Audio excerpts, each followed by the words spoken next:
Assalamualaikum warahmatullahi wabarakatuh. Sebelumnya izin memperkenalkan diri. Perkenalkan, nama saya Iostia dengan NPM 224111032. Di sini saya akan menjelaskan tentang studi kelayakan bisnis. Pengertian dari studi kelayakan bisnis adalah proses evaluasi komprehensif untuk menilai layak atau tidaknya suatu proyek bisnis, dengan tujuan utamanya adalah untuk menentukan keberhasilan potensial proyek tersebut sebelum membuat komitmen finansial. Dan ada juga tujuan dari studi kelayakan bisnis. Yang pertama yaitu perumusan tujuan yang jelas dengan mendirikan tujuan spesifik yang ingin dicapai dengan proyek bisnis. Dan yang kedua yaitu pengidentifikasi target, menetapkan sasaran yang ingin dicapai sesuai dengan parameter waktu yang ditentukan. Dan yang ketiga yaitu penetapan kriteria keberhasilan dengan menentukan kriteria sukses dalam mencapai tujuan yang telah ditetapkan. Dan langkah-langkah dalam melakukan studi kelayakan bisnis yaitu yang pertama, penelitian dalam data pasar, menganalisis ukuran pasar, tren dan preferensi konsumen.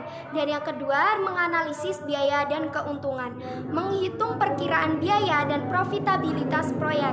Dan yang ketiga yaitu evaluasi aspek teknis, mengevaluasi teknik produksi dan operasional proyek. Aspek hukum yang perlu dipertimbangkan dalam studi kelayakan bisnis yang pertama yaitu persyaratan hukum, dengan memahami peraturan perizinan dan persyaratan hukum yang berlaku. Dan yang kedua yaitu perlindungan kepemilikan intelektual dengan meninjau perlindungan merek, paten, dan hak cipta. Dan yang ketiga yaitu kontrak dan perjanjian, menguji keabsahan perjanjian dan kontrak yang terkait dengan proyek.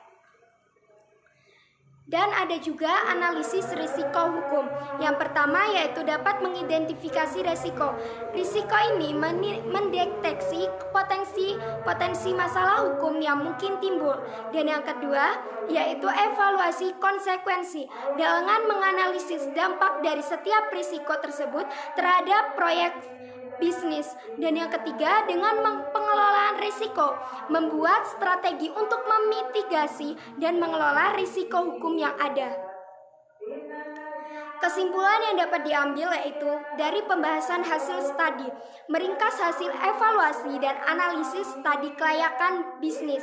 Dan yang kedua yang dapat direkomendasikan seperti memberi saran terkait keputusan atau melanjutkan atau dapat memberhentikan proyek. Dan yang ketiga yaitu tindak lanjut strategis dengan membuat langkah-langkah strategik untuk mengimplementasikan hasil studi. Itu saja yang dapat saya sampaikan, semoga bermanfaat. Kurang lebihnya saya minta maaf. Saya akhiri, wassalamualaikum warahmatullahi wabarakatuh.